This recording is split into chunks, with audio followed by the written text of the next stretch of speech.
দীর্ঘ প্রায় 10 বছরের অপেক্ষা, কিন্তু এই অপেক্ষার অবসানটা কবে হবে সেই প্রশ্নতেই কিন্তু রীতিমতো উদ্বিগ্ন রাজ্যে লক্ষ লক্ষ সরকারি কর্মচারী এবং শিক্ষক শিক্ষিকারা। ডিএ মামলা চলছে 10 বছর ধরে। সুপ্রিম কোর্টে শুনানি শেষ হয়েছে ডিএ মামলার সেপ্টেম্বর মাসে, কিন্তু এখনো পর্যন্ত ফাইনাল রায় ঘোষণা হয়নি। কবে রায় ঘোষণা হবে এই নিয়ে যখন জোর জল্পনা চলছে রাজ্যের সরকারি কর্মচারীদের মধ্যে, তখনই কিন্তু একটা বড় সুখবর সামনে এসেছিল। 12 তারিখ এবং 13 তারিখ অর্থাৎ আজ এবং আগামীকাল স্পেশাল বেঞ্চ জাস্টিস কারোল এবং জাস্টিস পি.কে. মিশ্রর স্পেশাল বেঞ্চ গঠন হচ্ছে সুপ্রিম কোর্টে। আজ বা আগামীকালের মধ্যেই কিন্তু বকেয়া ডিএ মামলার রায় ঘোষণা হতে পারে, এমনই দাবি করেছিলেন confederation of state government employees, যে সংগঠন দাঁতে দাঁত চেপে সেই প্রথম দিন থেকে 2016 সাল থেকে লড়াই চালিয়ে যাচ্ছে।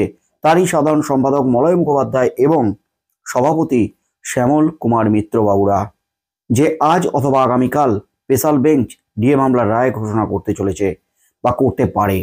তার মধ্যেই কিন্তু আজকের দিনটা অতিক্রান্ত। তাহলে কি রাত পোয়ালি বকেয়া ডিএ মামলার রায়, বকেয়া ডিএ মামলার রায় ঘোষণা হতে চলেছে? অবশেষে কি জল্পনার অবসান করতে চলেছে, অপেক্ষার অবসান করতে চলেছে সুপ্রিম কোর্টে? সুপ্রিম কোর্টে কি আগামীকালই ডিএ মামলার রায় অবশেষে ফাইনালি দিনের শেষে রাতে জানিয়ে দিল সুপ্রিম কোর্ট? সুপ্রিম কোর্ট থেকে বেগ আপডেট দিয়ে দিলেন মলয় মুখোপাধ্যায় বাবু।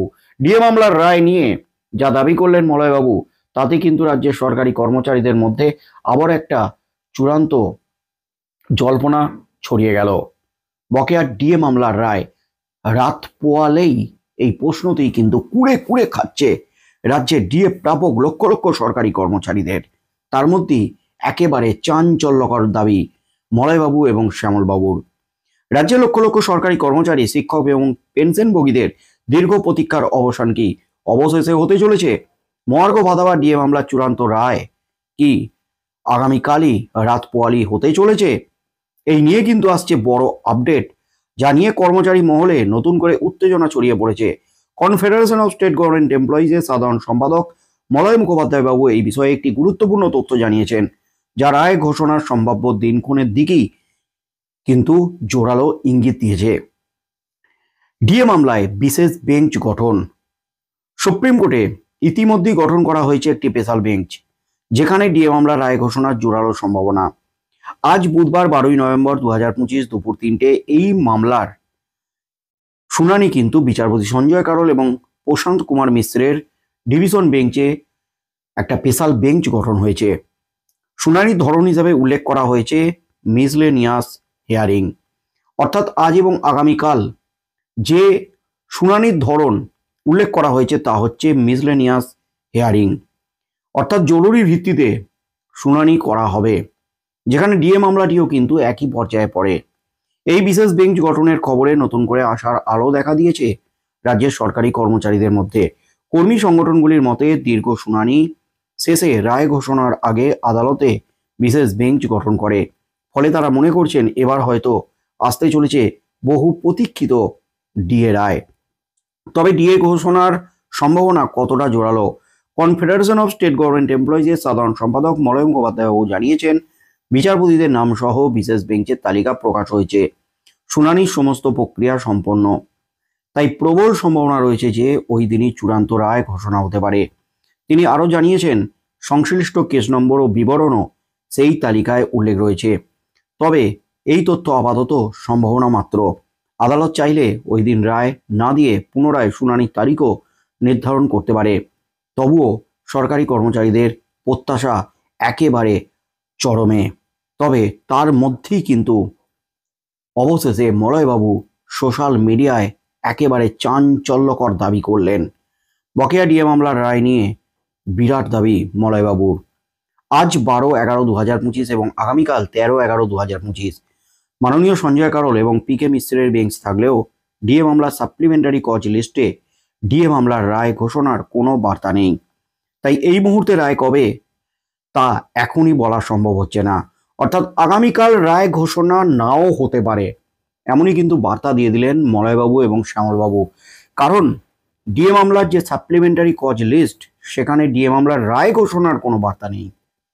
সাপ্লিমেন্টারি কজ লিস্ট প্রকাশিত হয়েছে ঠিকই, কিন্তু ডিএ ঘোষণার রায় ঘোষণার কোনো বার্তা নেই, এমনই কিন্তু জানিয়ে দিলেন শ্যামলবাবু এবং মলয়বাবু। তাই এই মুহূর্তে রায় কবে তা এখনই বলা সম্ভব হচ্ছে না। তবে আগামীকালও কিন্তু ডিএ মামলার রায় ঘোষণার সম্ভাবনা একেবারে জোরালো, পজিটিভ দিকে কিন্তু যাচ্ছে। যেহেতু মিসলেনিয়াস শুনানি একেবারে নির্ধারণ হয়েছে আজ এবং আগামীকালও দুপুরের দিকে কিন্তু জাস্টিস কারোল এবং জাস্টিস পি কে মিশ্রের স্পেশাল বেঞ্চ গঠন হতে চলেছে, যে বেঞ্চে দীর্ঘ প্রতীক্ষিত ডিএ মামলা 10 বছরের অপেক্ষা এবং সুপ্রিম কোর্টে প্রায় 2.5 বছর পর শুনানি হয়েছে ডিএ মামলার। 18 থেকে 19 বার পিছিয়ে যাওয়ার পর জাস্টিস কারোল এবং জাস্টিস পি কে মিশ্র এই বকেয়া ডিএ মামলার শুনানি করে ডিএ মামলাটিকে নিষ্পত্তি করেছেন। সেই বিচারপতিদের বেঞ্চই কিন্তু বকেয়া ডিএ মামলার শুনানি উঠেছিল, সেই বেঞ্চই কিন্তু কাল গঠন হতে চলেছে, আগামীকালও গঠন হতে চলেছে। সেখানে ডিএ মামলার সাপ্লিমেন্টারি কজ লিস্ট প্রকাশিত হয়েছে, কিন্তু ডিএ রায়ের কথা কিন্তু কোনো উল্লেখ নেই বা সে ব্যাপারে কোনো নির্দেশ নেই, বার্তা নেই। তাই মলয়বাবু স্পষ্ট করছেন রায় ঘোষণা হবে কিনা এখনই বলা সম্ভব হচ্ছে না। তবে আপাতত আগামীকালের দিকেই কিন্তু চোখ থাকবে গোটা রাজ্যের লক্ষ লক্ষ সরকারি কর্মচারী এবং শিক্ষক শিক্ষিকাদের। উল্লেখ্য, দীর্ঘ বছর ধরে রাজ্য সরকারের সঙ্গে ডিএ সংক্রান্ত এই মামলা চলছে। বেতন বৈষম্য এবং কেন্দ্রীয় সরকারি কর্মচারীদের সঙ্গে ডিএর ব্যবধান নিয়ে এই ক্ষোভ ক্রমশই বেড়ে চলেছে। এবার বিশেষ বেঞ্চ গঠনের খবর ছড়াতেই সরকারি কর্মচারীদের মধ্যে উত্তেজনা এবং আশা দুই বেড়েছে। অনেকে বলছেন এই রায় যদি কর্মীদের পক্ষে আসে তাহলে রাজ্যের সরকারি কর্মচারীদের জীবনে এক ঐতিহাসিক দিন লেখা থাকবে। এখন সকলের নজর সুপ্রিম কোর্টের দিকে। কিন্তু এই ডিএ মামলাটি অত্যন্ত গুরুত্বপূর্ণ। এই ডিএ মামলা নিয়ে কিন্তু বিভিন্ন সংগঠনের যেটা দাবি, এই ডিএ মামলা শুধু এই পশ্চিমবঙ্গের ক্ষেত্রে নয়, এই ডিএ মামলা গোটা দেশের জন্য গুরুত্বপূর্ণ। গোটা দেশের সমস্ত রাজ্য কিন্তু তাকিয়ে আছে, রাজ্য সরকারগুলি তাকিয়ে আছে, সমস্ত রাজ্যের কর্মচারীরা তাকিয়ে আছে, গোটা দেশের কর্মচারীরা তাকিয়ে আছেন, রাজ্য এবং কেন্দ্রের কর্মচারীরা তাকিয়ে আছেন এই সুপ্রিম কোর্টের, পশ্চিমবঙ্গের সুপ্রিম কোর্টের ডিএ মামলার দিকে। বাংলার ক্ষেত্রে ডিএ মামলার যে রায় হবে সেটা গোটা দেশের ক্ষেত্রে লাগু হবে। ডিএ মৌলিক অধিকার নয়, সুপ্রিম কোর্ট স্পষ্ট করেছে, কিন্তু ডিএ যে আইনি অধিকার, কর্মচারীরা যে ডিএ পাবেন আইন মোতাবেক সেটা কিন্তু স্পষ্ট করেছে, বারবার পর্যবেক্ষণে জানিয়ে দিয়েছে সুপ্রিম কোর্ট। বিচারপতি জাস্টিস কারোল এবং পি কে মিশ্র ডিভিশন বেঞ্চ রাজ্য সরকারকে বারবার তুলোধনা করেছে। তৎকালীন আগেকার দিনের মহাজনদের সাথে, সুদখোর মহাজনদের সাথে তুলনা করেছে রাজ্য সরকারকে। ডিএর টাকা জমা রেখে অন্য খাতে খরচ করছে, এমনই কিন্তু নানান কটাক্ষ ছুড়ে দিয়েছেন বিচারপতিরা রাজ্যকে। তাই ডিএ মামলায় কিন্তু ব্যাক ফুটে রাজ্য প্রথম থেকেই। এই মামলায় কি হতে চলেছে, আগামীকালই কি এই মামলার শুনানি হবে, কি আশা করছেন বন্ধুরা? আপনাদের মতামত অবশ্যই আমাদের কমেন্ট বক্সে কমেন্ট করে জানান। কি হতে চলেছে আগামীকাল, সেদিকেই চোখ থাকবে গোটা রাজ্যের।